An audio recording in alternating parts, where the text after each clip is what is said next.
Donc le but de ce cours est de vous apprendre à dessiner des schémas cinématiques. Donc un schéma cinématique permet d'expliquer le fonctionnement d'un mécanisme. Donc ici c'est une borne réglable, on fera le schéma cinématique à la fin. Je vous montre le fonctionnement de la borne réglable. Donc on a un bouton, quand on tourne le bouton, ça provoque le déplacement du poussoir. Le schéma cinématique associé à cette borne réglable donne quelque chose comme ça.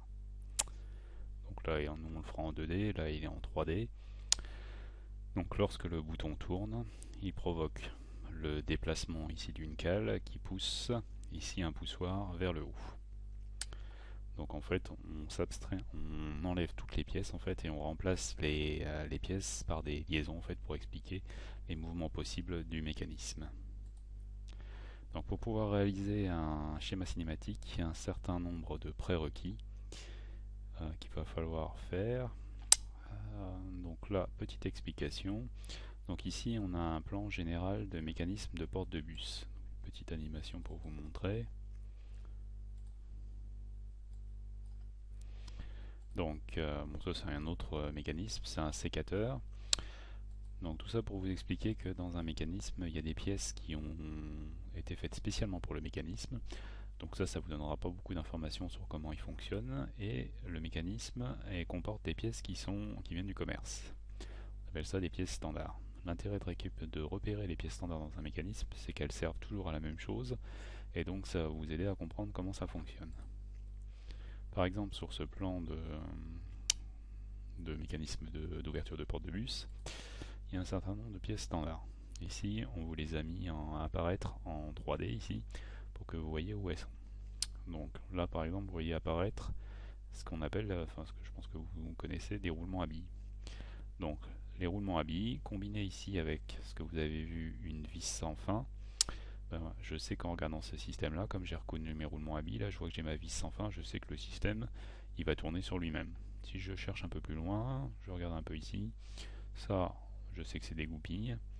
Donc ça, c'est ce qu'on appelle un accouplement. En fait, c'est deux arbres qui vont tourner en même temps. Et là, vous devez vous douter que c'est un moteur électrique. Donc en fait, quand le moteur électrique se met à tourner, ça tourne. Ça tourne, c'est une vis sans fin. Donc là, vous avez un axe, vous devez vous douter que la roue est associée à la vis sans fin et liée à cet arbre. Et donc en fait, quand le moteur se met à tourner, c'est l'axe central ici qui se met à tourner. C'est ça qui fait l'ouverture de la porte de bus. Les autres pièces standards que vous pouvez voir ici, par exemple, ici j'ai un ressort. Ressort très important parce que donc ça c'est le fonctionnement principal. Ça c'est un fonctionnement annexe que j'ai ici.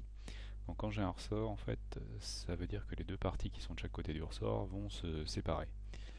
Et donc en fait ça c'est le mécanisme de débrayage. En fait quand on débraye, on cherche à débrayer la porte, en fait il y a une tige de vérin ici qui sort, qui provoque la sortie de la tige. Et donc en fait quand la tige sort ici, vous voyez qu'il y a une pente, en fait le système ici se soulève et vient en fait débrayer la roue de la vis sans fin, ce qui fait que vous pouvez bouger la porte à la main sans la résistance du moteur.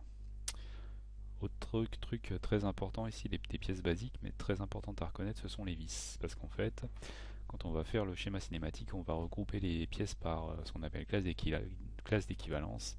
Les pièces en fait qui sont fixes les unes avec les autres. Et repérer les vis, ça va vous aider à comprendre comment fonctionne le mécanisme. Donc première partie de ce cours, on va apprendre à reconnaître sur les plans 2D les pièces standards de mécanique. Donc on commence tout d'abord par des pièces simples qui sont les vis et les écrous. Je réduis ça à gauche. Donc en mécanique, des vis et des écrous, il y en a plein de types différents. Je vous ai mis les deux principales, les deux qu'on voit le plus. Alors c'est la vis ronde ici et la vis hexagonale qui est ici. Donc en mécanique, les noms sont assez simples, ils sont par rapport aux formes des pièces. Donc pour les vis, c'est la forme de la tête. Donc vous voyez que la tête ici, elle est ronde et qu'au milieu, il y a un hexagone pour l'entraîner. Le nom, il va en découler. On dit que cette vis à gauche s'appelle une vis CHC. La signification, le premier C c'est pour dire que la tête elle est cylindrique, et les deux c'est pour désigner l'entraînement, c'est hexagonale, creuse. Vis CHC, cylindrique, hexagonale, creuse. La deuxième à droite, la tête est hexagonale, donc c'est une vis H. Donc je zoome pour vous montrer, voilà, la particularité des vis dans les dessins d'ensemble. La partie basse de la vis, là où il y a les dents, ça s'appelle le filetage. En dessin technique, le filetage, on ne le représente pas tel qu'il est réellement, mais on représente un symbole. Le truc qui va être important de repérer, vous devez voir ici, le truc important, c'est le trait fin à l'intérieur. Dès que vous repérez un trait fin à l'intérieur d'une pièce, il n'y a qu'une possibilité, c'est que ce soit un filetage. Donc, dès que vous repérez un trait fin à l'intérieur, vous devez vous dire c'est un filetage, donc c'est une vis. En dessous ici, je vous ai mis une petite pièce particulière. Donc quand je regarde le dessin d'ensemble, donc petit rappel, je vois que j'ai deux pièces, pièce 1, pièce 2, petit rappel de dessin technique, on voit la différence entre les pièces parce que la pièce 1 elle est hachurée dans un sens, la pièce 2 elle est hachurée dans l'autre sens. Par rapport à ce que je vous ai raconté, vous repérez à l'intérieur ici que là il y a un trait fin, là il y a un trait fin. Donc sur cette partie là, je sais qu'il y a un filetage, sur cette partie là, je sais qu'il y a un filetage, et au milieu, il n'y a rien. Donc ça c'est une pièce un peu bizarre, elle est filetée d'un côté, rien au milieu, et filetée à droite. Donc c'est une pièce qu'on rencontre quand même assez souvent en mécanique, qui s'appelle un goujon. Donc vous en avez déjà rencontré sans trop le savoir, que ça s'appelait un goujon, par exemple sur votre roue de voiture. Quand vous démontez un pneu, si vous avez crevé, quand vous démontez le pneu, il y a des axes qui sortent. Les axes qui sortent, ce sont des goujons. L'intérêt des goujons, c'est utilisé en mécanique quand on a des pièces assez grosses à mettre en place, c'est que ça fait des tiges de guidage. Donc quand vous essayez de remettre la roue de secours, les goujons sont bien pratiques parce que ça vous prépositionne la roue par rapport à la voiture. Si vous n'aviez pas ces goujons, s'il fallait trouver des trous avec des vis, ce serait faisable, mais ce serait beaucoup plus compliqué avec des pièces imposantes. À droite ici, donc à chaque fois pour les pièces, je vais vous donner leur nom et leur fonction. Donc la fonction d'une vis, c'est assembler plusieurs pièces.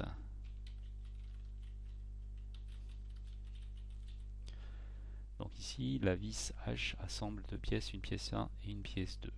Par rapport à ce que je vous ai raconté tout à l'heure, vous reconnaissez le trait fin à l'intérieur, donc ça c'est fileté. Là, vous voyez qu'il y a un trait fin, mais il est à l'extérieur. C'est normal, c'est parce que quand vous montez une vis, il faut la monter, donc les dents ici, il faut qu'elles rentrent dans une partie femelle, qu'on appelle, qui est en fait l'écrou en fait, et en mécanique, la partie femelle ici, ça s'appelle un taraudage.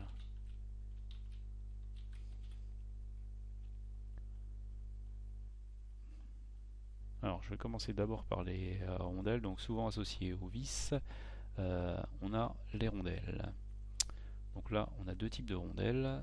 Ça, c'est ce qu'on appelle une rondelle plate. La fonction d'une rondelle plate, c'est, vous le voyez ici sur le dessin, j'ai mon écrou, j'ai ma pièce, elle est plus grande que l'écrou. Donc la fonction de la rondelle, c'est augmenter la surface d'appui. Ça permet de mieux répartir la pression exercée par l'écrou. Et donc, ça prévient, ça empêche en fait l'écrou d'abîmer la pièce. Je vous mets protège la pièce serrée. Ça évite d'abîmer la pièce que l'on serre. Les deux suivantes ici, c'est deux types de rondelles. Donc vous voyez qu'ici, là, le rôle, elles sont de la même taille que l'écrou. Donc ça ne sert pas à augmenter la surface d'appui. Par contre, vous voyez dans les dessins ici, vous devez voir à ce niveau-là qu'il y a des dents. Donc le principe de ces deux trucs-là, c'est de venir, quand on serre, en fait, venir s'enfoncer dans l'écrou et l'autre partie venir s'enfoncer dans la pièce. L'idée, en fait, c'est d'empêcher l'écrou de se desserrer. Donc ça, les deux ici, leur fonction, c'est empêcher le desserrage de l'écrou.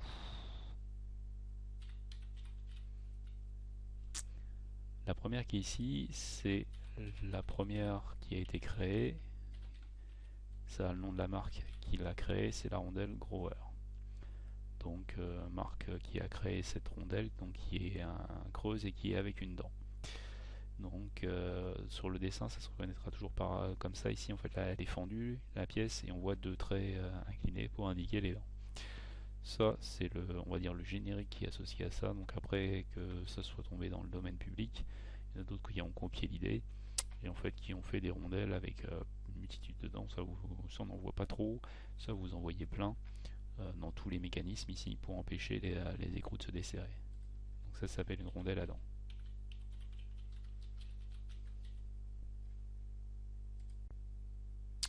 On va maintenant faire des pièces un peu plus mécaniques. Ah, j'ai oublié, non, avant de faire les pièces un peu plus mécaniques, j'ai oublié les goupilles. Donc les goupilles, il y a deux types de goupilles principales qu'on va voir dans les mécanismes. La première, c'est une goupille cylindrique.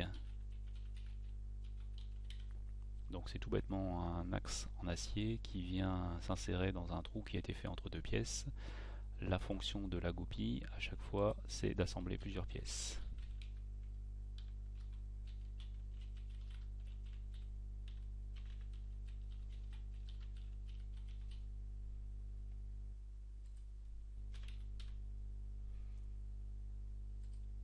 Y arriver, assembler plusieurs pièces.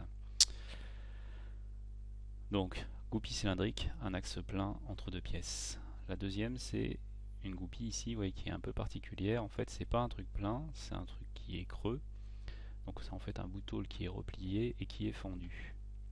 Ça s'appelle une goupille élastique. L'idée, c'est de dire, on va faire un trou dans la pièce, et en fait, on va insérer en force cette goupille, et va venir, grâce à son élasticité, coincer les deux pièces.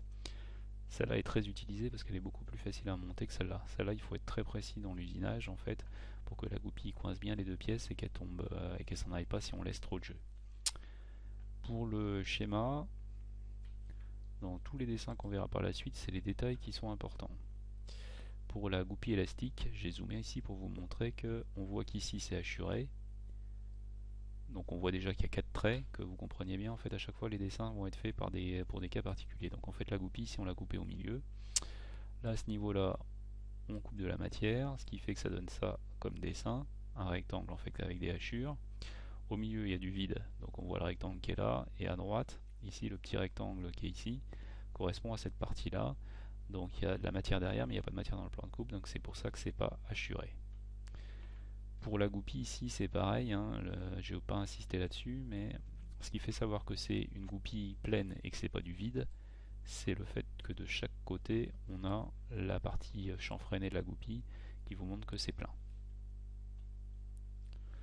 Donc après ces pièces standards,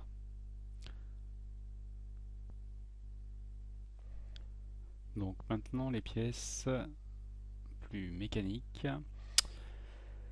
Donc on commence par l'écrou rondelle à encoche. Donc ici on a un roulement qui est à ce niveau-là. Et pour bloquer le roulement, pour l'empêcher de sortir, on va mettre quelque chose d'un peu plus technique qu'un écrou. Donc ici c'est un écrou rondelle à encoche. Alors, tac, ça je passe. Tant que j'y suis là-dessus, donc il y a plein de types de rondelles différentes, hein. Je vous en ai mis que quelques types, mais il y en a plein d'autres. En particulier les rondelles Belleville qui sont des rondelles coniques en fait, dont on utilise l'élasticité pour faire une fonction ressort. Donc là on a notre écrou à encoche. Donc là c'est pas tout à fait un écrou à encoche ça, celui-là. Donc l'écrou à encoche, donc ça peut être pour bloquer un roulement ou pour bloquer une roue dentée comme ici. Donc ce qu'on voit là-dessus ici, on le voit aussi un peu plus gros sur le système là. On voit que on a la rondelle à encoche qui est ici, qui est d'une petite pièce, il y a une encoche à l'intérieur. Et on voit qu'il y a une rainure qui a été faite sur là. Donc en fait là on glisse la rondelle à encoche dans cette rainure. L'idée en fait c'est d'empêcher la rondelle de tourner sur elle-même. Ensuite on vient serrer l'écrou comme classiquement, donc sur la pièce pour coincer la pièce.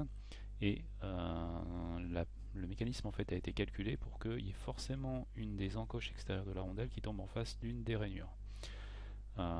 Donc en fait quand on a serré, on vient rabattre une des rainures de la rondelle dans une des encoches de la rondelle dans la rainure de l'écrou pour empêcher l'écrou de se desserrer. Ça, on dit que c'est un système en fait absolu pour le desserrage, en fait, le seul moyen que l'écrou a de se desserrer, c'est qu'il y ait de la casse. Il faut casser l'encoche pour pouvoir desserrer.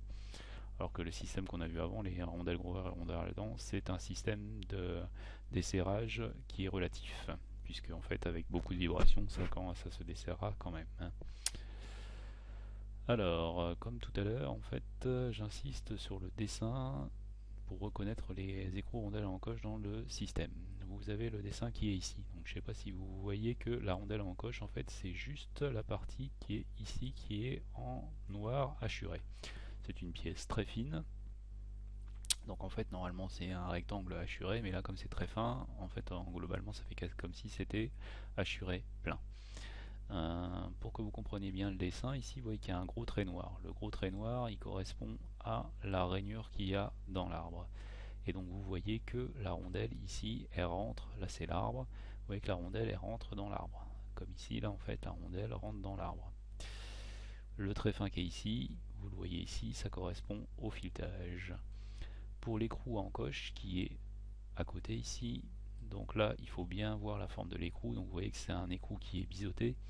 Et donc en fait on le retrouve ici, on retrouve que c'est un carré avec un biseau de ce côté-là. Comme tout à l'heure, je vous ai expliqué qu'on dessinait toujours des cas particuliers, donc quand vous regardez l'écrou, en fait on coupe au milieu. Donc quand je coupe au milieu, en haut je vois qu'on tombe dans la rainure, donc c'est pour ça que c'est pas hachuré. En dessous il y a du plein, donc c'est pour ça que c'est hachuré. Donc d'où la forme que vous voyez ici. Donc il faut bien que vous mémorisiez cette forme-là pour les reconnaître. Je précise aussi juste, vous voyez que pour la rondelle en coche, vous voyez l'encoche en fait qui est rabattue dans l'écrou, qui est dessinée dans le système. Alors donc ça c'est écrou en coche, rondelle en coche, je vous donne la fonction de l'écrou. La fonction d'un écrou, à part serrer, c'est d'un point de vue mécanique, on dit que c'est maintenir en position. Et la fonction de la rondelle, je vous la remets, mais c'est comme la Grover et la rondelle à dents, c'est empêcher le desserrage de l'écrou. Donc voilà pour l'écrou rondelle en coche. Maintenant, deuxième pièce importante, les anneaux élastiques. On va grandir un peu. Donc l'anneau élastique, c'est une pièce en acier ronde avec deux trous ici pour pouvoir mettre une pince en fait. Le principe de l'anneau élastique est pas très compliqué. On a un arbre. Sur l'arbre, on fait une gorge. On vient mettre coulisser, enfin, on fait des perçages dans les pièces qu'on veut faire passer dans l'arbre. Et l'anneau élastique, l'idée c'est d'empêcher les pièces de s'en aller. Donc vous voyez là, le système ici, donc j'ai mes deux pièces, la verte et la bleue, qui sont sur l'arbre. Et ici on a fait une gorge dans l'arbre, et en fait en prenant la pince, on écarte l'anneau élastique et on vient le relâcher dans la gorge. Comme c'est élastique, ça se coince sur la gorge et ça empêche les pièces de s'en aller. Comment est-ce qu'on va reconnaître l'anneau élastique? C'est le petit dessin que vous avez ici. Donc toujours pareil, on coupe la pièce par un cas particulier, on coupe par le milieu. Donc l'anneau élastique en haut, on voit qu'on croise de la matière, donc on voit un rectangle plein de matière. En bas, on voit qu'on a un rectangle blanc. C'est ça qui va vous permettre de reconnaître l'anneau élastique sur un dessin d'ensemble. Ça ressemble à une rondelle, mais ce n'est hachuré que d'un côté. L'anneau élastique qu'on a vu tout à l'heure, c'est un anneau élastique sur un arbre. Il y a exactement le même principe dans les alaisages. Donc là, ici, la pièce bleue, elle est creuse. On veut coincer la pièce verte à l'intérieur. Donc en fait, je ne sais pas si vous voyez ici, il y a une gorge qui est faite à l'intérieur. Et donc en fait, on vient, pareil avec la pince, pincer l'anneau élastique et venir le relâcher dans la gorge pour empêcher que la pièce verte puisse sortir. On le voit ici sur le dessin d'ensemble, anneau élastique, une partie hachurée en haut, une partie non hachurée en bas. Ça c'est d'autres moyens de faire des arrêts axiaux, mais on va plutôt s'occuper de ce truc là. Donc les anneaux élastiques, donc déjà fonction, si vous avez compris le petit dessin, c'est, on dit que c'est un arrêt axial, ça empêche les pièces de sortir de l'arbre. Je reprécise ce qu'on a vu tout à l'heure, ici je vous refais un petit entouré pour vous montrer que là c'est hachuré, que là ça ne l'est pas, et ça correspond à la partie haute qui est ici. Là ça correspond à la partie basse, et c'est la même chose dans le cas d'un alésage. Ensuite, la clavette. Donc une clavette, donc j'ai un arbre qui est ici, avec un épaulement à ce niveau-là. J'ai un pignon, et l'idée c'est, je veux que quand l'arbre tourne, le pignon tourne avec. Donc on peut monter serrer les deux pièces, c'est-à-dire en faisant un diamètre un peu plus gros pour là par rapport au trou qu'on fait à l'intérieur, on monte en force les deux pièces. Ça marche, mais jusqu'à un certain couple. Si le couple à transmettre est plus important, ça ne marchera pas. Donc en fait ce qu'on fait, c'est qu'on met un obstacle entre les deux pour créer l'entraînement des deux pièces. Donc, donc vous voyez sur l'arbre ici, il y a une rainure qui a été faite. Dedans on va mettre une pièce, comme vous voyez ici, donc elle est enfoncée à moitié dans l'arbre et elle dépasse un peu de l'arbre. Dans la roue ici qu'on veut entraîner avec l'arbre, on fait, je ne sais pas si vous voyez ici, il y a une rainure. Et donc en fait, la clavette ici, elle va à moitié rentrer, ce qu'on voit ici, dans la roue. Et donc en fait, le principe est simple, c'est que quand l'arbre tourne, il entraîne la clavette en rotation et la clavette en fait entraîne en appuyant sur la roue ici. À ce niveau-là, elle l'entraîne en rotation. Donc une clavette, sa fonction, c'est un arrêt en rotation. Assez facile à reconnaître sur un dessin d'ensemble, c'est une forme rectangulaire pleine. Je vous ai mis les noms exacts d'une clavette, donc ça c'est les clavettes standards qu'on voit maintenant. Donc ça s'appelle une clavette parallèle. Et à côté, je vous ai mis, c'est une clavette qui était très utilisée avant. Si vous démontez des vieux moteurs de moto, vous en trouverez plein à l'intérieur. Donc ça, c'est une clavette demi-lune.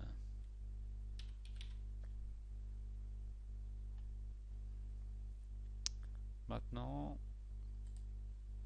la partie roulement. Alors les roulements, c'est constitué de 4 parties. Une bague intérieure que vous voyez ici, des éléments roulants et une bague extérieure. Et la quatrième partie qui n'est pas représentée ici, c'est ce qu'on appelle la cage, ici qui est ici, qui permet à ce que les billes restent toujours à même distance et ne se regroupent pas toutes au même endroit. Il y a deux grandes classes de roulements, c'est les roulements à billes et les butées à billes.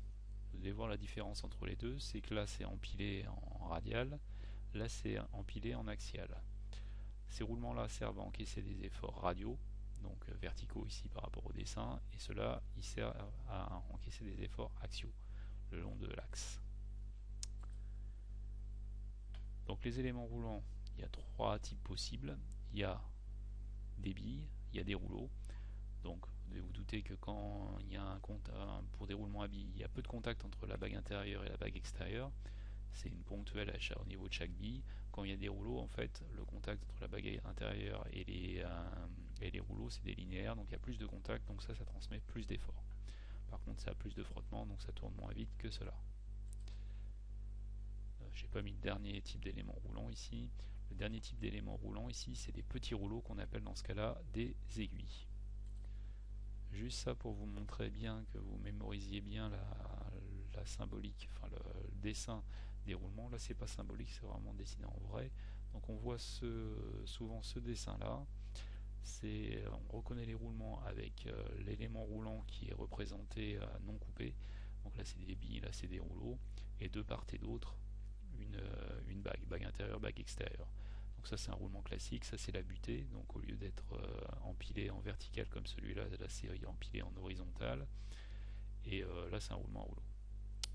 Des fois vous avez pas forcément le dessin exact qui est fait, mais des fois vous avez le symbole. Donc ça faut que vous tiltiez aussi, quand vous voyez ce symbole là, ça veut dire que c'est des roulements. Donc ça je le mets de côté. Donc déjà, première étape, la fonction des roulements. La fonction des roulements, c'est de guider en rotation et uniquement en rotation des mécanismes.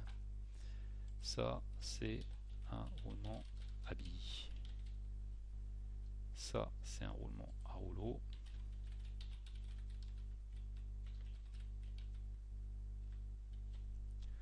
Donc je vous ai dit, les roulements classiques, c'est fait pour encaisser des efforts radio.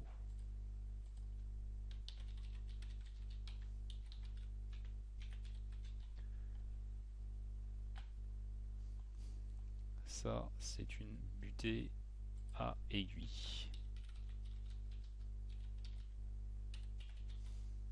Donc il y a des butées à billes, des butées à rouleau, des butées à aiguille.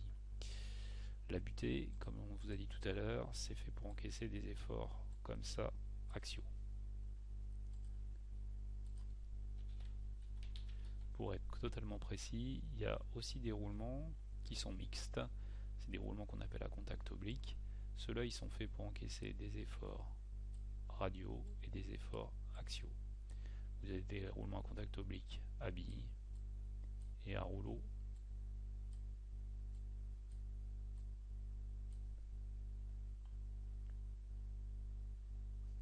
Donc le dernier truc qui reste en bas ici, donc ça c'est une butée à aiguille et ça c'est une butée à billes.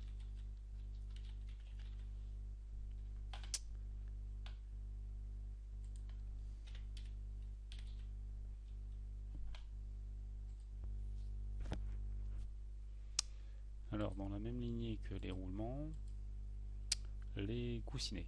Donc, les coussinets c'est des pièces en bronze qui vont utiliser la propriété que le coefficient de frottement du bronze et coefficient de frottement bronze-acier est beaucoup plus faible que acier-acier.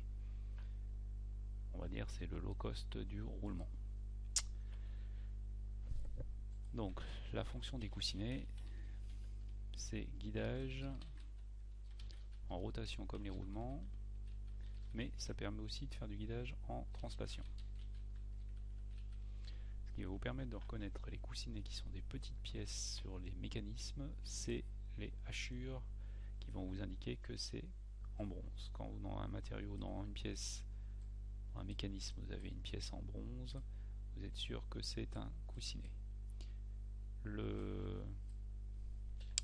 Les hachures du bronze, c'est un trait continu. Non, je peux pas. Un trait d'axe.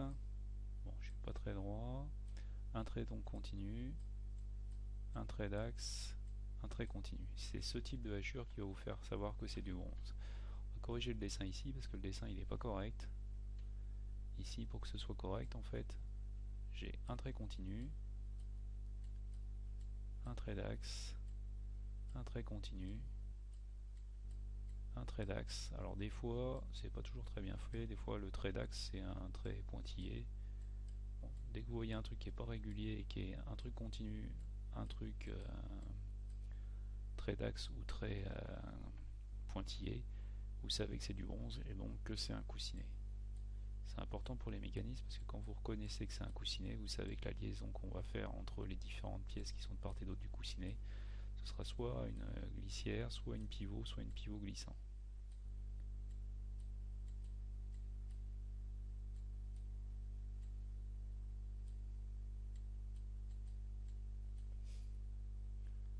Donc voilà pour les coussinets.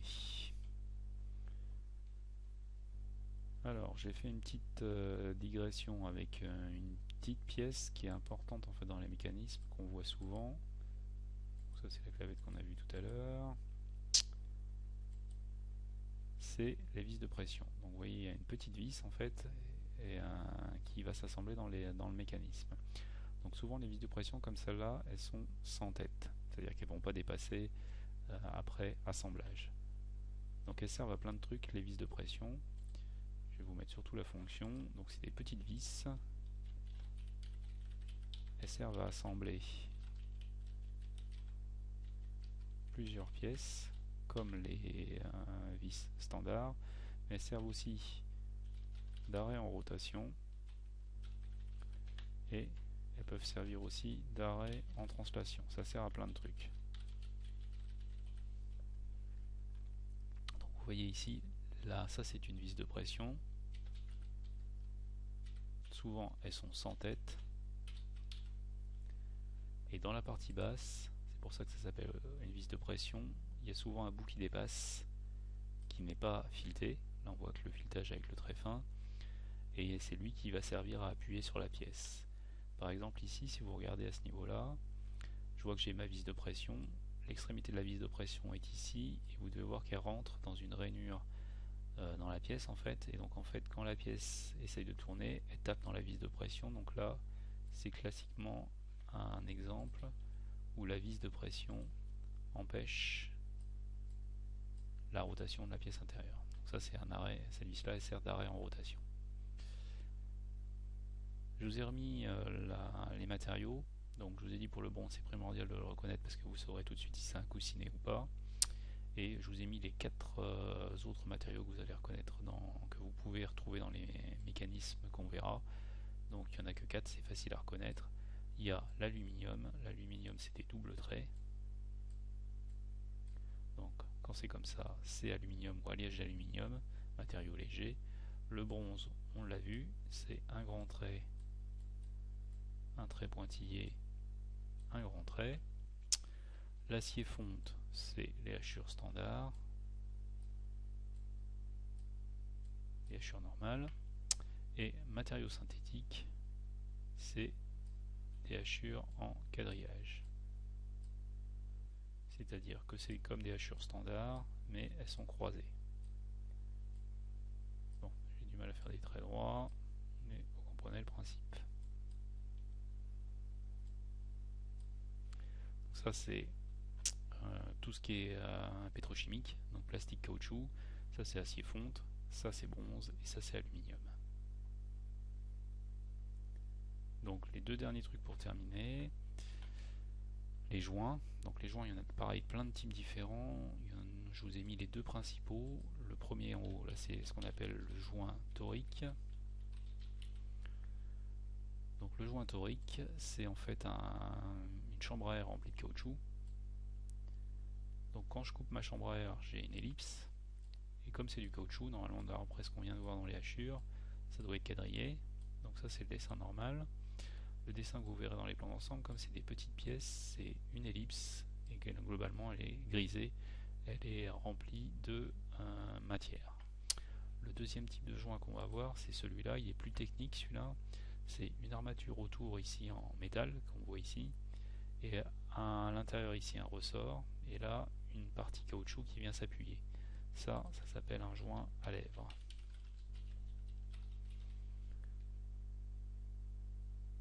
Donc pour reconnaître les joints à lèvres dans les plans d'ensemble, vous avez les dessins en dessous.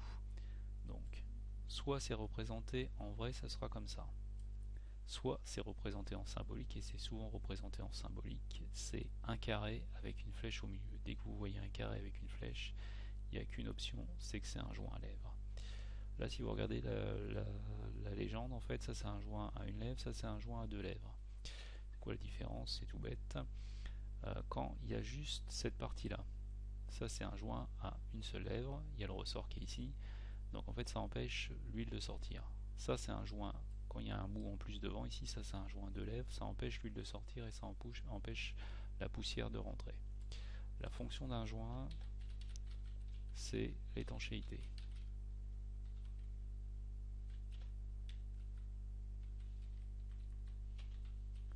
Étanchéité pour le joint à lèvres.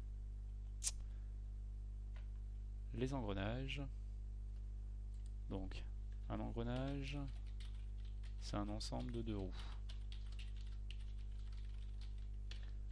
La plus petite, on appelle ça le pignon. La plus grande garde le nom de roue. La fonction d'un engrenage, c'est de transmettre une puissance, c'est-à-dire à la fois un couple et une vitesse de rotation. Un peu comme les vis, la reconnaissance des engrenages, la représentation des engrenages est symbolique. On ne représente pas les dents, c'est trop compliqué.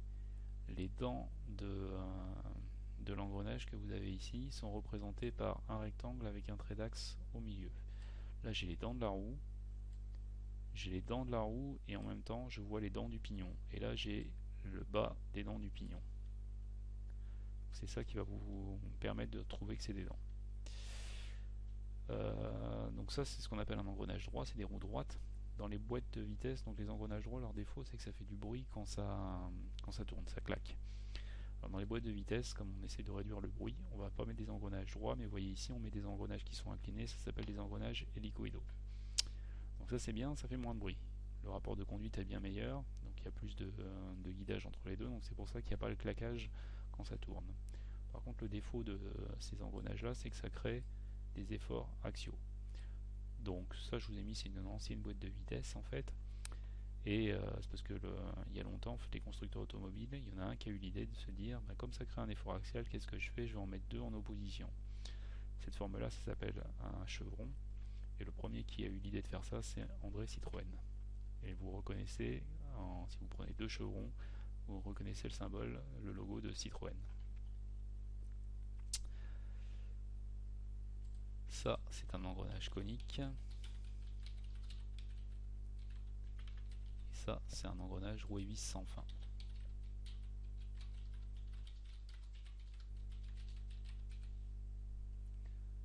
Donc à la suite du Moodle, je vais vous mettre ce plan-là et je vais vous faire un petit test QCM, voir si vous avez suivi ce qu'on a vu, et un petit quiz en fait pour vous dire bah, telle pièce c'est un joint, c'est un roulement, c'est un machin, et vous cocherez par rapport à ce que vous pensez que c'est.